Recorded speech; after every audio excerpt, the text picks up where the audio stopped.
Hoy hemos hablado bastante sobre política e inevitablemente sobre los temas judiciales que desdichadamente están ligados a ella. Pero hace falta que hablemos ahora de reactivación económica y para eso nada mejor que tomar contacto con el flamante presidente de la Sociedad Nacional de Industrias, el ingeniero Jesús Salazar Nishi, que además va a participar en el lanzamiento de una agenda Perú Regiones al 2031. Por una vez alguien está pensando más allá de la coyuntura de la semana para pensar en términos de una década. Ingeniero Salazar Nishi, muy buenos días y bienvenido a RPP. Muy buenos días, Fernando. Muchísimas gracias por la entrevista. Estoy a su disposición. No, gracias a usted por estar con nosotros. Explíquenos, por favor, en qué consiste esta agenda Perú Regiones al 2031. Perfecto. La Sociedad Nacional de Industrias hace poco más de un año lanzó el libro Perú Agenda 2031, dando medidas específicas para reactivar 9 sectores de la industria manufacturera con políticas sectoriales fijas. Sin embargo, nos dimos cuenta que había una gran brecha entre Lima y las regiones. Solamente para hacer más ilustrada esa información, Lima concentra el 60% de la inversión del PBI manufacturero, mientras que las regiones no llegan ni siquiera a un dígito, ¿no? La mitad de las regiones del Perú representan menos del 1% del PBI manufacturero. Esto hizo que miráramos hacia las regiones y que la única forma de hacer sostenible un crecimiento y de inversiones industriales en el Perú pasa por las regiones. Así que visitamos todas las regiones del país y hemos editado un libro de Perú Regiones al 2031 con más de 500 medidas para reactivar la economía a través de la industria manufacturera sostenible en la región. Ese es el libro que presentaremos hoy en Cajamarca. Ingeniero, muy buenos días. Y en este recorrido que ustedes han hecho por las diferentes regiones, ¿habrán encontrado algún caso que se acerque al éxito? Porque también habría que replicar esos factores que puede hacer que una región sobresalga. Gracias, Mabel, por la pregunta. Mira, Ica es un caso típico de lo que debe hacerse con políticas sectoriales en la industria. Nosotros venimos reclamando hace tiempo que no pueden haber políticas transversales para la industria, toda vez que cada sector manufacturero tiene su propia característica, sus propias necesidades, sus propios requisitos, manejo de materias primas. Entonces, lo que pasó en Ica al hacer una política sectorial para la agroindustria es la mejor demostración que así se debe trabajar. Usted va hoy a Ica y no va a encontrar un trabajador, por ejemplo, todos están ocupados. Ica es la región con menos pobreza en el Perú. Ica es la región donde el promedio de los ingresos de los trabajadores es el más alto en el Perú. Y todo eso gracias a la agroindustria. Esas son las políticas sectoriales de cual nosotros estamos reclamando para otros sectores como el textil, el de pesca de consumo humano, en fin, una cantidad mayor de sectores para reactivar. Señor Salazar, ¿cómo está usted? Buenos días. Carlos, ¿cómo está? Buenos días. No puedo dejar de preguntarle la posición, obviamente, de la Sociedad Nacional de Industrias respecto a la situación que estamos viviendo actualmente en el país. Una crisis política que evidentemente tiene efectos también en otros sectores. Hay denuncias constantes de presuntos actos de corrupción que rodean al entorno gubernamental, incluyendo al propio presidente de la República. ¿Cuál es la posición de la Sociedad Nacional de Industrias y, sobre todo, qué acciones se deben tomar ya de parte de otros poderes del Estado, como en el caso del Legislativo? Bueno, nosotros ayer hemos sacado un comunicado en conjunto con más de 200 gremios del Perú, gremios de empresarios, donde estamos reclamando ya acciones inmediatas. No puede ser que mientras por un lado la sociedad de industrias esté pensando a mediano o largo plazo, tratando de mover la economía y a llevar al Perú a un desarrollo sostenible, por otro lado vemos en escenarios políticos que lo único que se hace en el Perú es generar un clima de desconfianza que ahuyenta las inversiones y que vivimos una inestabilidad tremenda. El Perú debe dejar de ser ese país en la que se levanta todos los días esperando una sorpresa nueva, ¿no? Es más, yo tuve la oportunidad de estar con el presidente de la República hace pocos días en Palacio y justamente le dije eso cuando él dijo que iba a haber una sorpresa para el 28 de julio. Yo decía, el Perú, presidente, no necesita sorpresa, necesita un país predictible. Y eso es lo que reclamamos los empresarios. ¿Y qué le contestó cuando le dijo eso usted? Bueno, el presidente esbozó una sonrisa y dijo que en efecto estaba haciendo todo lo posible porque así sea. pero todos vemos en la práctica que esto no es así. Pero usted reclamamos también el doble discurso, ¿no es cierto?, el de escuchar a un presidente fuera del país reclamando y atrayendo inversiones o queriendo atraer inversiones, y cuando en el Perú lo vemos en unos consejos itinerantes alrededor de todo el país, donde se escuchan discursos parecieran de campaña. Usted habla, señor Salazar, de acciones concretas. ¿Cuáles deberían ser estas? ¿De parte del propio presidente de la República, quizás, un paso al costado? ¿Cuáles son las acciones que debe tomar el Congreso de la República? Mire, en el comunicado lo hemos dicho muy claro. De seguir la situación como está hasta ahora, con las evidencias que se están presentando, es el momento que el presidente tome conciencia por el país y dé un paso al costado. Y si no es así, el Congreso de la República tiene la gran responsabilidad de buscar el equilibrio político en nuestro país. ¿Y cuál es el papel que está jugando en todo esto el ministro de la Producción? ¿Es un ente articulador? ¿Ha habido acercamientos? ¿Va en la misma línea que ustedes? Le pido por favor que me responda tras la pausa. Son las 8:44. Estamos con el ingeniero Jesús Salazar Nichi, presidente de la Sociedad Nacional de Industrias. Volvemos. Regresamos con el ingeniero Jesús Salazar Nichi, presidente de la Sociedad Nacional de Industrias. En el lanzamiento de la Agenda Perú Regiones al 2031 nos ha contado que se ha reunido con el presidente Castillo y le ha solicitado predictibilidad y nada de sorpresas. La respuesta del presidente ha sido una sonrisa. Pero yo le preguntaba, ingeniero, ¿cuál es el papel en todo esto, en este reclamo que ustedes tienen, ¿no?, de políticas sectoriales para las regiones? ¿Cuál es el papel del ministro de la Producción?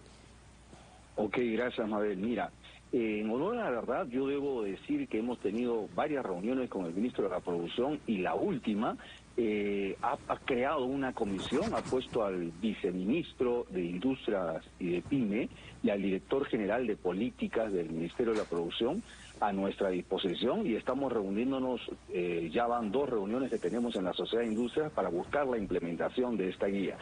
Sin embargo, voy a dar una percepción personal.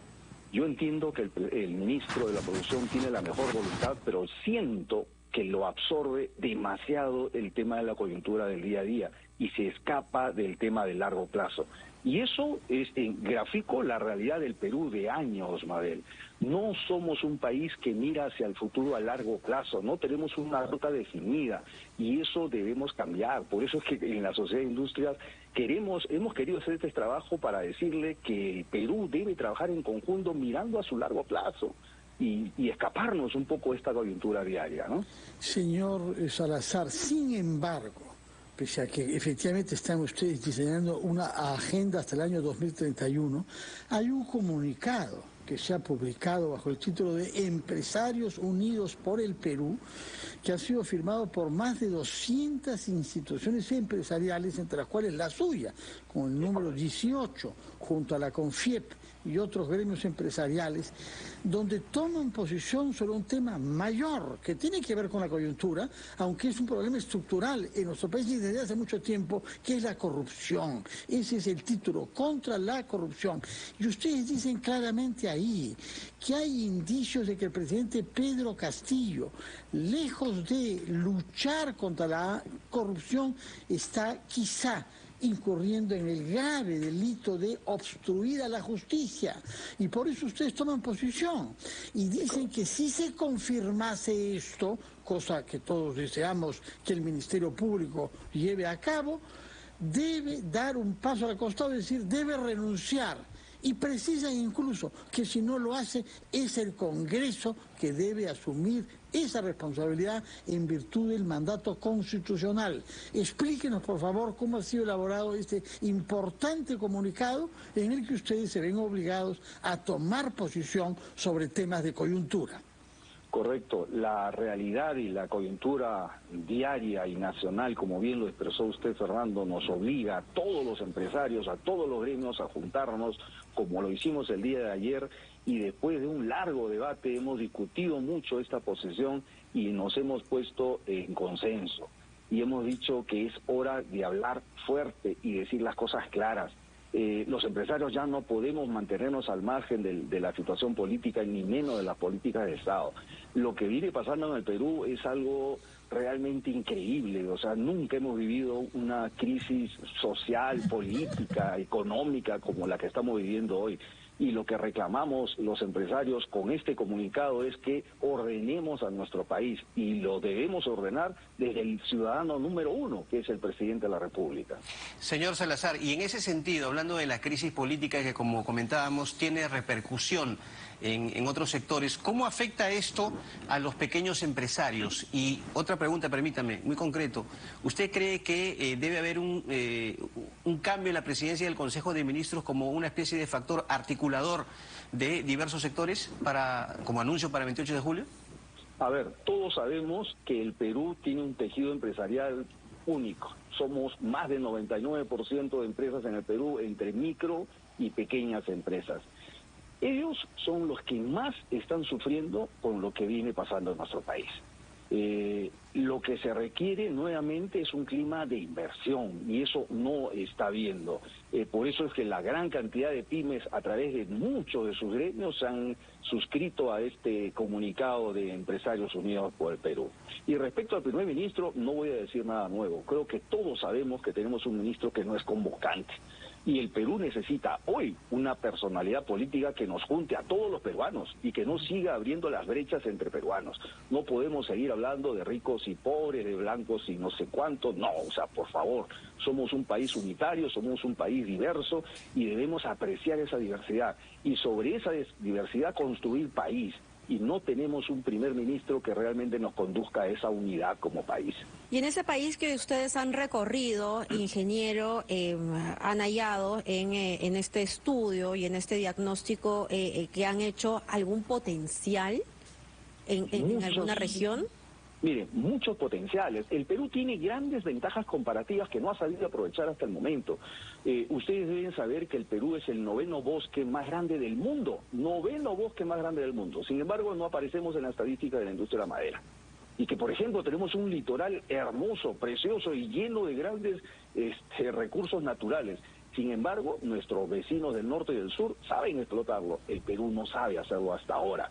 La pesca de consumo humano tiene que seguir creciendo. La agroindustria, hay muchas regiones, como por ejemplo el que estamos ahora en Cajamarca, que aparte del tema minero, también tiene potencialidades de la agroindustria.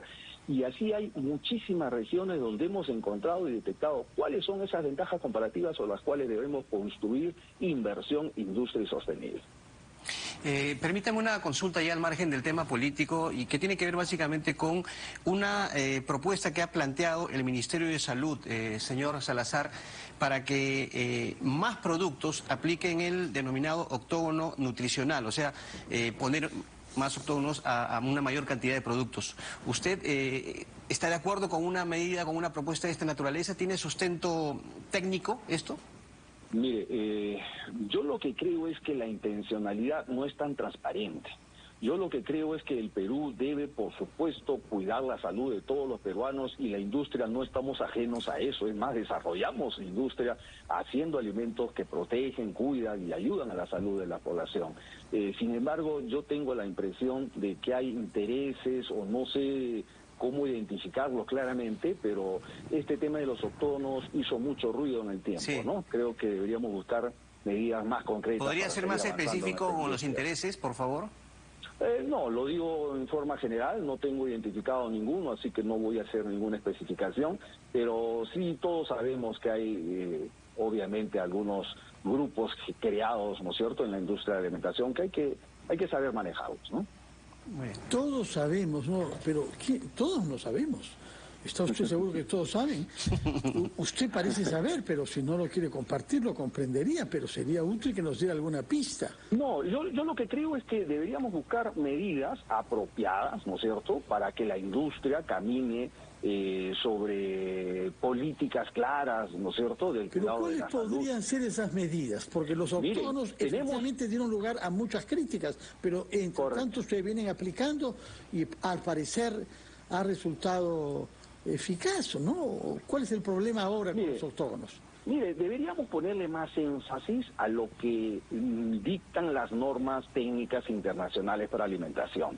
Yo creo que ahí deberíamos basar, que nos escapamos de cualquier otro ruido adicional a lo que es técnico, ¿no es cierto? Así que yo apuesto porque la industria trabaje en función a normas técnicas internacionales y reconocidas en todo el mundo, y que eso es la mejor pauta para guiar la industria de alimentos en el Perú y en el mundo, ¿no? Bueno, tomamos nota entonces de ese comunicado muy importante contra la corrupción, firmado por más de 200 gremios empresariales, de la misma manera que su Agenda 2030 y algunos otros puntos como este último sobre industria alimentaria, sobre el que nos ha dado algunas pistas. Muchas gracias, señor Salazar Mishi, por sus explicaciones. Recuerdo que usted desde hace unas semanas el presidente de la Sociedad Nacional de Industrias. Muy buenos días, Mabel.